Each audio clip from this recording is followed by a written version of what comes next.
stuff in the mason jar under the porch.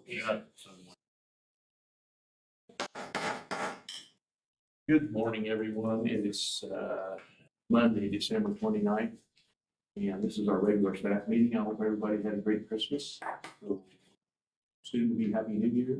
So anyway, first up on the agenda is the staff and elected reports, and we'll once again start off with Mark Reed, County Planner. Yeah, okay. Morning, Chairman, members of the board, Mark Reed, County Planner. Just real briefly, you do have 4 items next week. Again, if you have any questions on those, please come up and talk to us. P&Z has a single item next Thursday, and I think that's about it in terms of scheduled items. We did send out a couple of notices of lapse of approval for some CUPs. I think I sent those down to our office for your information. So see where things go from there. So any details on those, let me know. Not a lot of that. So, Mr. Chairman, so Mark, can they appeal those or? I suspect they could probably appeal it, or they could certainly reapply. I think that would be the process that you'd have to go through probably. So anyway, the word is out there. Okay. Other questions for Mark? Anyone? Thank you, sir. Oh, yeah, sorry, go ahead. Mr. Chairman, Yeah. I don't understand, and I didn't see the handout that Mr. Reed gave you guys. So for the minutes, the board received a lapse of approval. What does that mean? That's simply a notice to the applicant for a conditional use permit that the time to perform has expired. In the regulations, it establishes a time frame, and so that's all it is.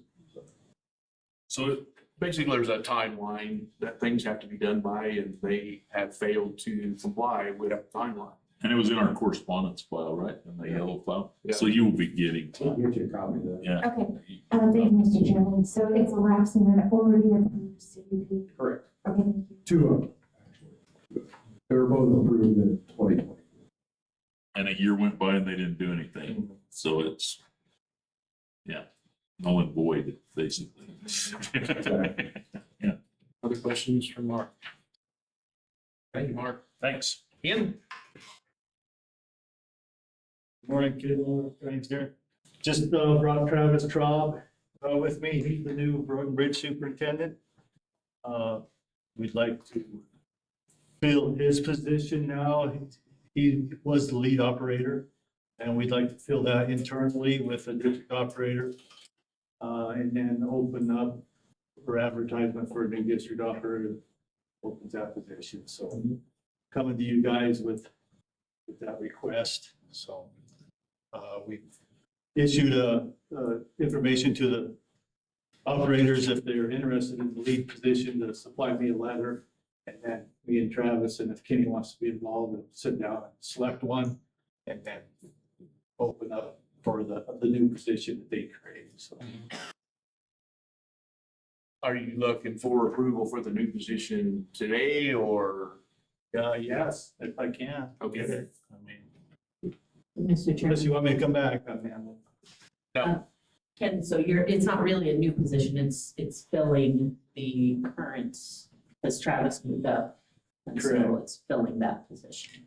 correct. And you're hoping to fill that in-house? Yes, yes. And then the We think we position, have some district operators in-house that are interested in that position, lead position.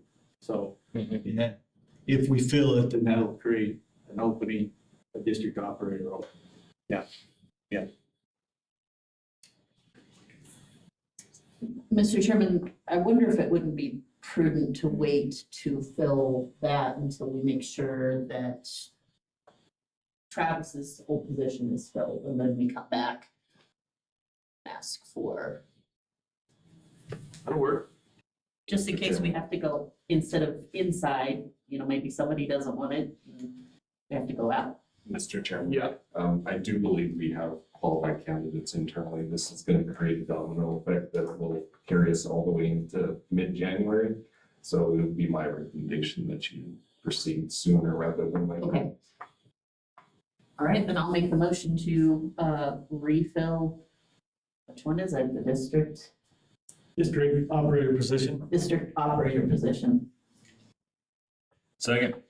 Have a motion and a second. Any more discussion? Yeah, I agree with Cameron. I think get in front of it's better than falling behind. Especially, it might actually snow sometime. Yeah. Yeah. Yeah. Anyway, we have a motion and a second. All in favor signify by saying aye. Aye. Aye. Opposed? Motion passes. I've been working with the Forest Service. I don't know if some of you are aware, but maybe the new commissioners are aware. We have a co-op agreement with the Forest Service for Red Grade Road and some other roads in the area. They're 5-year agreements. The last one was signed by then Chairman Nick Siddle in 2020.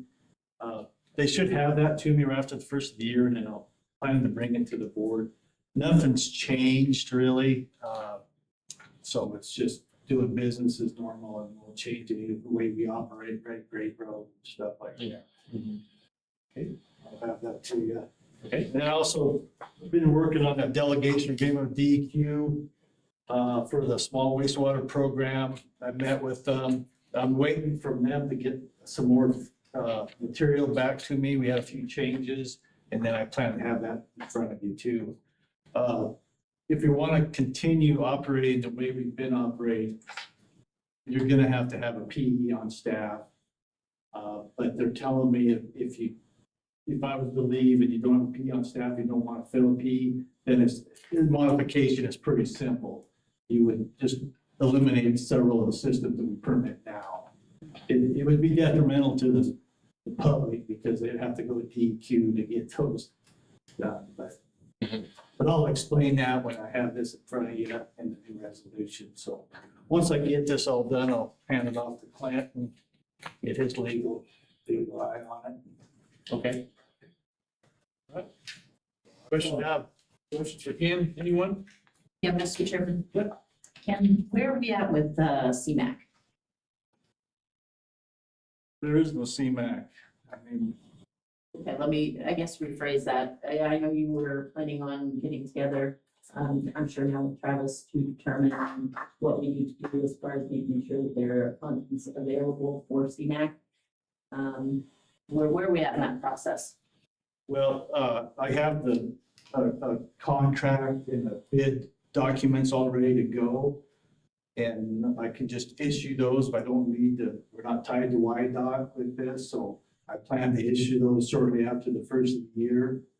And hopefully we have the contractor bid on them like we always do, and just continue on. We put the roads in the CMAQ program we wanted to do with the CMAQ, so I was just gonna do those roads. So. See what we can afford. Right. Yeah. Okay. Yeah, I plan to do that shortly after the first of the year. So, yeah. And I don't know, being a non-federally aid project, we might see a little bit better price maybe because there's more reporting and paperwork required, but even on the contractor side that they won't have to do since we're not tied to the CMAQ program this year. Maybe. Oh, We'll wait and see what the bid comes out at, and then I guess we'll figure out where to find the money. yeah, that's what I was instructed to kind of do, so that's what I. Yeah. All right, thank you. Other questions for Ken? Anyone? Like to welcome Travis. Yeah, Thank you. Travis, you want to say a couple words? Yes. I'm Travis Traub, new road and bridge superintendent. Look forward to working with all of you throughout. Just a learning process here. This is the first time I've been to one of these, so thank you, everybody. All right. Congratulations, sir, and welcome. Misty? Anything? No. Ida? Chairman, Commissioners, couple of things. The the statute that we all wanted so that we could pay bills by ACH and that you talked to legislators about, and Clint helped, I think, with that as well. I'm ready to go in payroll bennies to do that. However, I'm still waiting. We need all of our ACH vendors to fill out our form. So we're still missing 4 vendors for that to start. And we want to be able to have everybody lined up and ready to go when we do that. So it's not just one, because it'll affect the airport and Bonnie as well as myself to finish payroll. So we still need Empower, Fidelity, Lincoln Life, and Prudential. So we're just waiting on those from your staff. And move ahead. I know sometimes it's hard to get paperwork done, but I'd like to do that. This is going to be really handy in paying these bills and not waiting on the mail. And, you know, the mail can sometimes be days. Don't get me started. Yes. Yeah. So it would be really nice to start paying these by ACH. So, we're ready, we're excited about it, just waiting to get the final few on that. Okay. Then I do have a vacancy. The position that I came to you last week, we were able to fill internally. And so that internal move then created a vacancy for the part-time deputy clerk. So now that's my vacancy, since I was able to fill internally. So I am asking today for your approval to fill the part-time, to refill that position. Okay.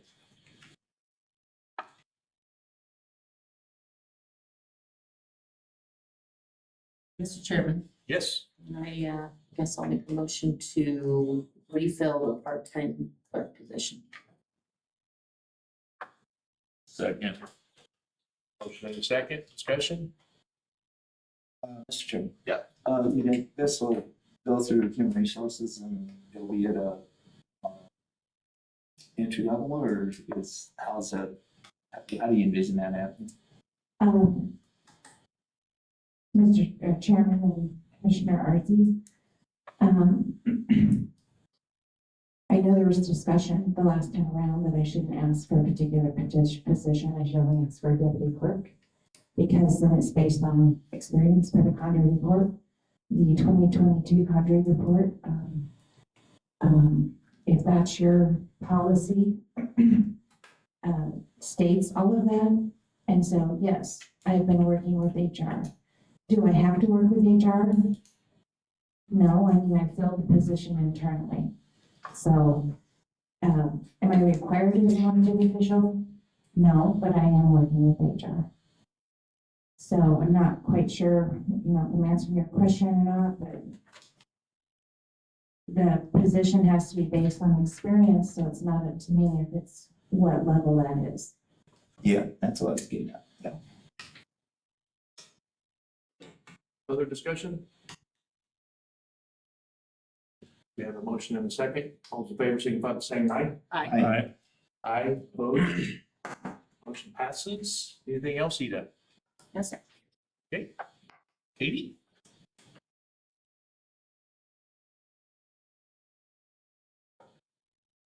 Chairman Wright, Commissioners, good morning. Katie Ayers, Sheridan County Treasurer. I wanted to let you know that 2 new specialty license plates will be available beginning January 1st, actually January 2nd, because that's when we're open. The rodeo plate and the search and rescue plate, many folks have already heard about them, but I wanted to share details. I also brought some plates for you guys to look at today if you wanted to see them in person. Both plates are available to anyone registering a non-commercial vehicle that they own or lease. Both plates may be applied for at the treasurer's office or through YDOT online or through a paper application. Recently, the state has shifted some specialty plate distribution to the county level. The county now maintains a small inventory of certain specialty plates, including wildlife conservation, rodeos, and search and rescue plates. The rodeo plate, all plates include the regular registration fee. The rodeo plate will include your regular registration and then a one-time $30 plate fee, which is substantially cheaper than most specialty plates. These fees are all remitted to the state. Any specialty fee plate, Wow, specialty fees. And then applicants also have the option to donate $20 or more when renewing the rodeo plate. And those donations are forwarded to the state treasurer and distributed evenly between the University of Wyoming and Wyoming Community Colleges support rodeo programs. For search and rescue, the first year costs include regular registration plus a $180 application fee. And after the first year, there's a $50 annual fee to retain the plate. Of the 180, 30 goes to YDOT Highway Fund and 150 goes to U.S. Homeland Security for search and rescue activities. And then that annual $50 fee also goes to that same search and rescue activities. So I don't know, I brought them, I'll show them to you real quick in case you're interested. The rodeo plate's pretty nice looking, it's black and white. So, probably see these around instead of the dark blue plates we're all used to at this point, maybe. And then search and rescue. Again, anyone can apply for these. You don't have to be specifically, in search and rescue for these. And so they don't have county numbers on them? They just Correct. have- Okay. Correct, yep. We don't have any low. This is probably the lowest numbers of these two plates we have in-house. Same with wildlife. We don't have a lot of the lower numbers. So if you're hoping for that, unfortunately, we don't have that. That's it. Very good. Question for Katie? Thank you, Katie. Heidi? No, sir. Renee? Kimber? Nothing this morning. Robert? Anything right now? No. Kelly? No. Kitty? Levi?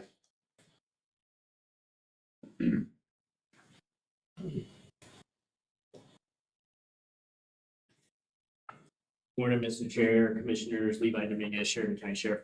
Just a couple things. One, Red Grade Road. So Travis and I were visiting this morning actually on the phone about Red Grade Road and looking at it. I spoke to a handful of cabin owners this weekend just to kind of get their thoughts on how Red Grade's looking. Kind of getting some mixed, as long as they're like 4-wheel drive is great, chain's better. But with the weather outlook this week and things, they said the snow that came a couple days ago certainly helped with traveling up there. I don't think they have hard feelings one way or another as far as if we were to restrict it to tracked vehicles or not.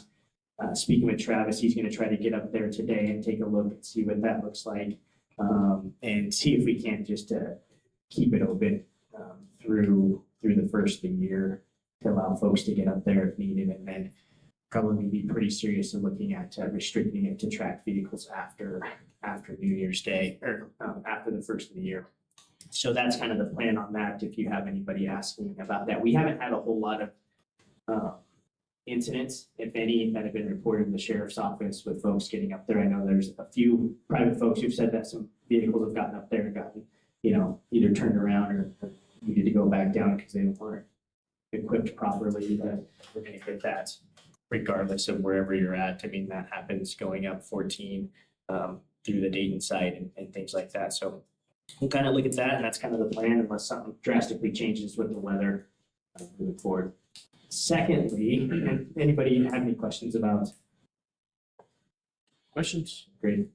So, Mr. Chairman. Yeah. Levi, what about groomer and are they all They haven't right even with started that? grooming. I mean, they've groomed a little bit coming in from the west side off of 14, but they haven't made it very far. I mean, it's still up on top with The Sawmill Divide is about it, isn't it? That's about as far as they're going. Yeah, I don't even know if I think if they did, and then I'm not sure what where they're at now. Speaking with Rick last week, he said it's been hit and miss with grooming up there. Okay, thank you. Just to give you just a quick little snapshot, the sheriff's office, we're going to enter into basically, we're going to work with a company called Perimeter, and it's just kind of a 1-year free trial. And through the Outfire, we talked about having to kind of, it'll be like an interactive map that we can create polygons within the county. And the whole goal is to pre-plan moving forward before we get another big event, like the Outfire or flooding or things like that, to where we have already pre-designated polygons throughout the whole county, including municipalities, within the county that we can basically click on and say, this is going to be an area that either needs to be in a ready or set or a go status, and predetermined wording. It's a map that the public can get on, and it basically can show them if you're on a smartphone, if you're standing in that area, if you're home and you're like, I'm not sure if I'm in this, it'll tell you like, yes, you're in this set status, you're in wherever you need to be, and really kind of hit that out. But Perimeter is a company that kind of checks all the boxes for what we're looking for. They're allowing us to use it for a year free, and they're gonna help us do some work. And the great thing is, if we don't want to move forward with using them after this year, we can certainly take that data and we can upload it into other software programming, which is great. But talking with some of the fire districts and the fire warden, Chris Thomas, and looking around, and I think we'll get with some of the municipalities to see if they're interested in helping fund this process if we move forward with using Perimeter in the future. And they seem very receptive to that. So just something on the horizon. Any questions? Cool. Questions for Sheriff Dominguez? Anyone? Yeah, Mr. Chairman, do you happen to know what an annual subscription would be to that I don't afterwards? know yet. It's just going over the kind of agreement right now. I'm not sure what it is. I don't know if Jesse, you're aware, what an annual The full price is like 17. a year. Other questions? Mr. Chairman. Okay, so I'm on Amber Alert on my phone. Would this operate somewhat similar to that as well, or is this just an No. app on your phone that you'd have to hit yourself? Well, no, this isn't just an app. This is something, this is planning for emergencies throughout. So it's basically a program, a software program that we're using to pre-plan areas throughout the county that we can use, but we can also publish them to the internet. So you can get on and then you can see what's going on within the county. But it's not necessarily an app. Allows for really great pre-planning, so we can identify polygons. We can and we can also use it for events. So the Lyle Rodeo, we can put that, and if there's different things, you can plan out where things. And so for emergency services, I do think that when you're looking at the 17 grand a year with the sticker price on it, you're kind of going ouch. But I think it'll benefit everyone within Sheridan County, and I think we can get some buy-in from other, whether it's the fire districts, potentially, I can't speak, but the city of Sheridan. We can look at the other municipalities and things that it's not going to be. I don't foresee it being a cost associated only with Sheridan County. Anybody else? Thanks, Sheriff.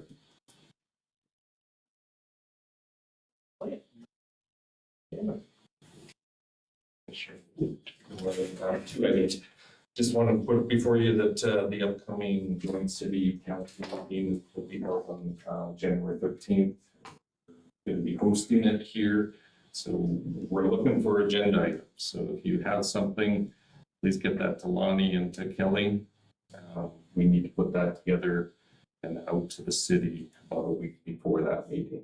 So any questions on that one? Next one, I'm moving over to the computer. One moment.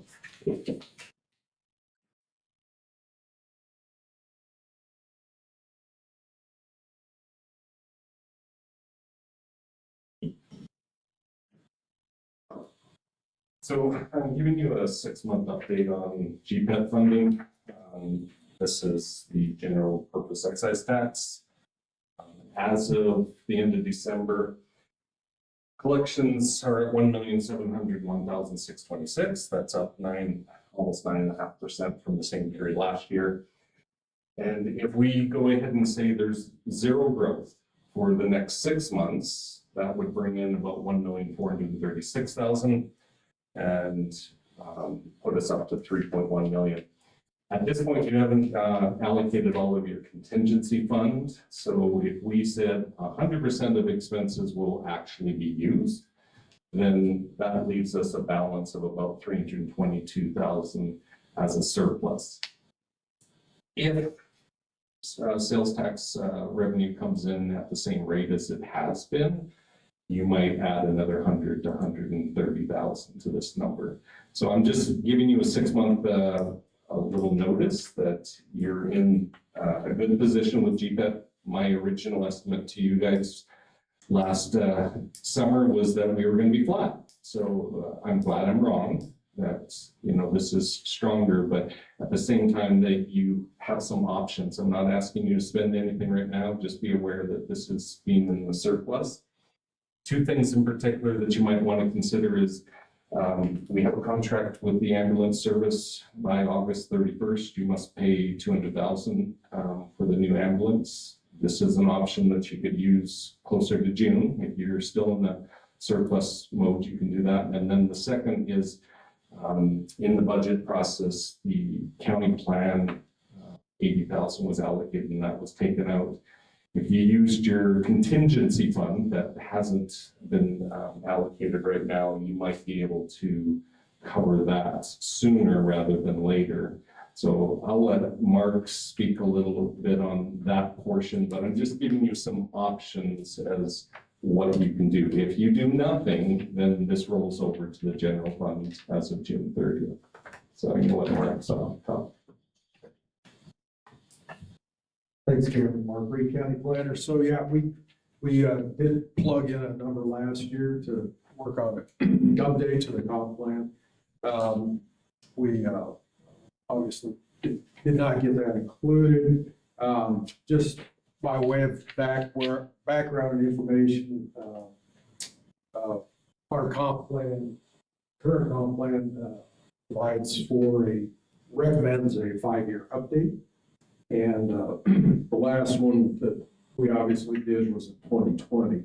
So out now 2026, understand budgetary. We kind of ran into this the last time we did an update.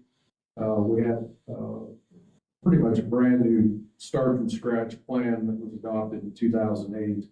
When I first came here, that was my marching orders. When I came here, we were in the middle of a whole methane boom, and things had changed remarkably around here. And so that was accomplished in 2008. And that was in the cost at that time was roughly $200,000. Now, today's dollars, you're probably looking at $300,000 for that major new plan.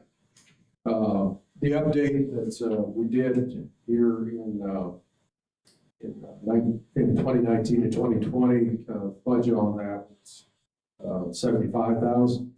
We really benefited, however, in that we had the project manager from that firm, Orion Planning, resided here in Sheridan. That no longer exists. So I'm anticipating with inflation since 2020 and the fact that we don't have a corporate member of a major planning firm here, it's going to be considerably more. We're probably looking at 100, 120, might just off the cuff estimate. So yeah, I'm ready to move ahead. RFP process, if you should decide to do this, typically we go out and it's take a couple months before we get the ad out, get it noticed to everybody, and then make the final selections. It'd be a couple months before we'd ever have anybody on board. So, and the plan process is typically 16 to 18 months. So you're looking at out quite a ways in terms of having a finished product. So there's a lot of man hours and big costs, and these are the public participation components. Those are your public meetings and various public participation techniques that are employed in these programs. And so those are huge drivers in these costs. So the firm that we did use last time, their headquarters are now in Montana, and they may be interested, may not, I don't know. But we would select from, based on qualifications, obviously. Cost is not the only factor, so if you decide to pursue this, we have the opportunity to interview and go through the standard professional procurement process. I don't know what else you'd like to add. That's about it. It's just a matter of bringing it to your attention, seeing the direction you might want to go. If you don't want to do anything at this time, I just didn't want to wait until June to bring you this data and some options. Questions, comments? Mr. Chairman. For myself, obviously the comprehensive plan, it is an important document, but the idea of the ambulance that is contractual for 200,000, my preference, just listening to the discussion today, would be to start with the ambulance and then watch and see what happens in the next couple of months. Do we stay flat at 0? Do we continue to go at the 9% or 7%? And then from there, in a couple of months, if it looks like we're going to have more than even Cameron anticipated with the 322,000, then look at the comprehensive plan. But I know we've also got a couple other things. I mean, we talked about CMAC, and we've got the building that, for the,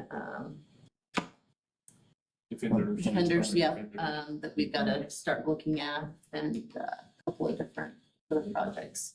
So, Mr. Chairman, just as a comment, the ambulance one is one I would suggest pushing off, because you would want to make sure that you're paying it closer to the fiscal year and rather than 6 months early. I'm saying you could possibly do both of these just on anticipated right now and money in the bank. So if you talk about what's in the accounts right now, what's already been received, what hasn't been spent, you have about 229,000. The allocations moving forward, again, are estimates, but if I was making a recommendation to you, I would put the county plan ahead of the ambulance. Because you can always allocate the ambulance out of next year's GPED funding. I always play devil's advocate with it, so. I know, we're used to this back and forth, Cameron, and I appreciate it. I would add to, Cameron talk about the importance of the county plan. Does it keep us in the running for grants and things like that? Mr. Chairman, I've been to enough meetings over this past year with community members, and there's a lot of frustration with our county plan right now. And I'm saying that we may have an opportunity to work through some of those challenges that community members are seeing and make sure that we have a plan that not only the community can get behind, but that the county can move forward with. So the challenges that we're seeing, it's not that the plan was wrong 5 years ago when they update, it's just community mindset changes. And if we're not keeping up with that, we're actually going to snowball this problem. We wait another 18 months to do it and then put out a plan. Sure, we'll get it done. It may cost the same, it may be different, but I'm just seeing a lot more frustration from the community, and they're wanting a plan that the commissioners are actually going to follow. And in this case, there's a lot of pushback that we're not following our own plan. Mr. Chairman? Yeah. So a couple of things. First of all, I think that I doubt that it's going to get any cheaper. And Mark mentioned that we could go out with an RFP. Just because you go out with an RFP doesn't obligate you to actually accept it. You go out with an RFP and it comes in at 180,000 instead of 110,000 like we're anticipating. We don't always have to accept those RFPs. I think it's very smart to go out with the RFP and then look and see what you get back before you actually have to make the decision, in my mind. Second of all, one of the things, there's a conception out there about the difference between the county and the city being two completely different entities, but certainly a county plan, we know that the city is part of the county. Okay, even though they may have a little different planning department, they're part of the county. So I think this would be a really good thing to also bring up at our joint city-county meeting on January 13th. That if we're looking at a potential plan to maybe work with them on some possibilities there too, in my mind. We tend to forget, everybody talks about the city versus the county, but remember that the city is in the county. And so the city is part of the county as well. So, I mean, I think that would be something good to talk about at that joint meeting with the city as well. I don't know what you think about that, Mark, but. Mr. Chairman, yeah, so we currently have, what's known as the Joint Planning Area Plan, which is a mutually adopted plan that was, and I did not mention that, adopted in 2017, which covers essentially unincorporated areas outside of the city, and that was a joint project that was done. So perhaps, yeah, if they participate in this, we can focus more, or have a particular section just dealing with the area around the city of Sharon. In exchange for their participation, instead of a real broad view, which comp plan tends to be, you know, you can be more focused around these growth areas around the city. So yeah, that's certainly probably a great topic for you guys to mention at your joint meeting. Okay. Mr. Chairman, again, I'm not asking you to vote on a decision right now, but to think about it. If you're going to be bringing it up as a topic to the city on January 13th, this could be something you add to your January 20th regular meeting to make a formal decision. Again, this is showing what projections are looking like and giving you some time to think through it. Anybody else? Yeah, Ida. So, Mr. Chairman, and Cameron, just following up. So if this were to be a formal decision later in January, are we talking then a budget amendment? That type of, is that the process, the way we would go? That would be correct. Okay, thank you. And then in follow-up to this, the city had apparently talked about county islands within the city at the last joint city meeting. I wasn't aware that was going to be a topic, but they had brought to us cost sharing, things like that. So I just wanted to remind you that the last time I spoke to the city, they were wondering about cost sharing and bringing some of those county islands in. So I don't know if that would be part of this land. I know it's not part of the comprehensive plan use, but that was one of the topics at your last meeting and might be a cost. There might be a cost, I don't know. Well, that'd be a good topic to visit, I'm sure. Anything else for Cameron or Mark? Cameron, I anything have else? nothing else, thank you. Just a point on how we've changed since this, our last plan was done pre-COVID. Well, we all know what happened after COVID. This place just exploded. And so the socioeconomic factors that were in place in 2019, 2020 are not the same as they are today. Our population structure has changed. We're older. Growth is still taking off. And so we're seeing a lot of immigration that we had some of that before, but it really is a different world than when that plan was adopted. So just keep that in mind. That's all I've got. Thank you. Thank you, Mark. Ida.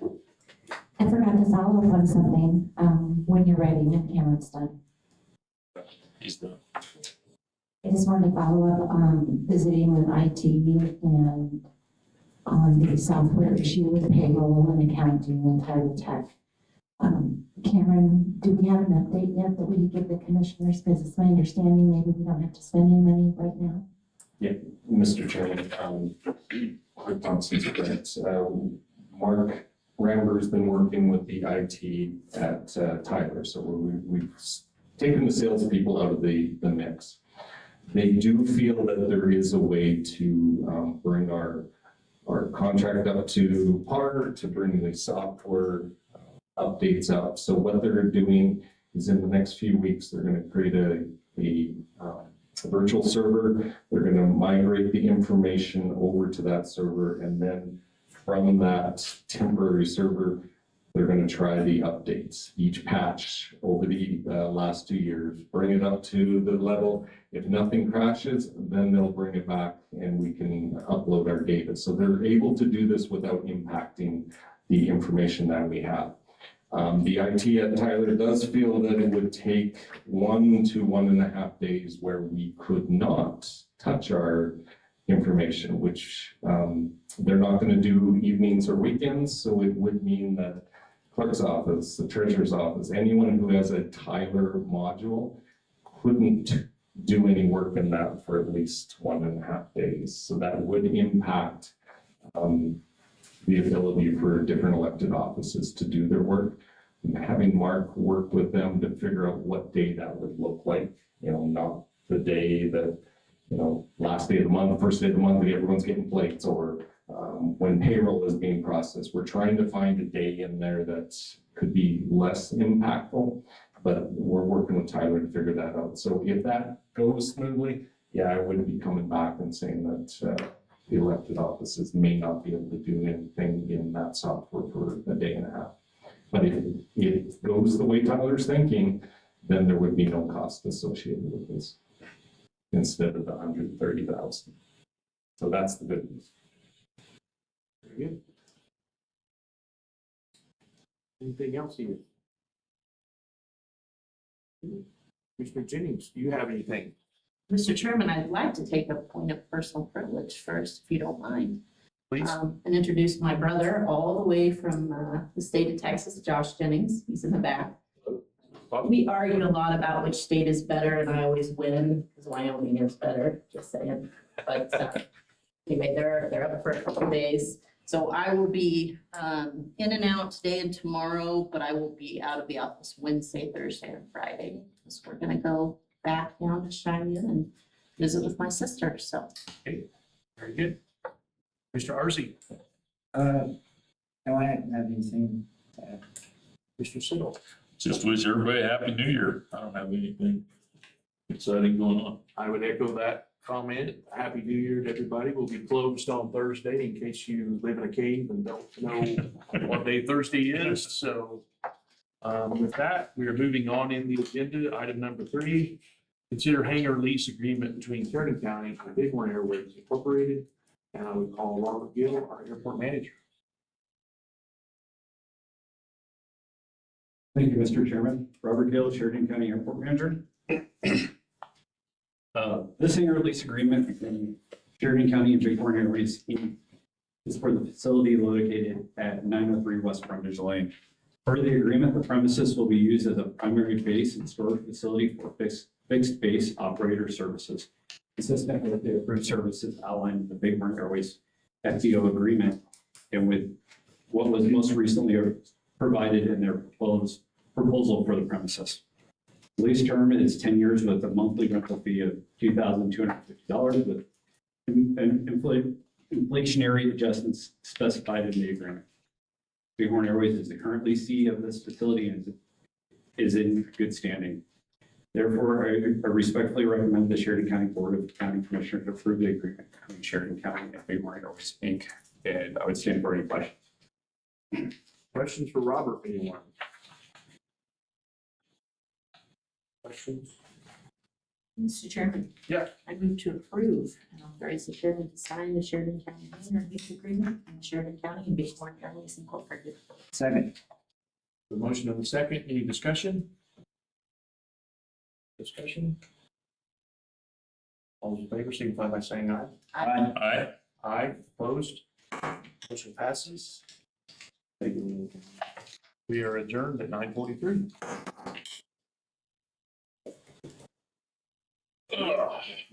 Sorry, I didn't realize.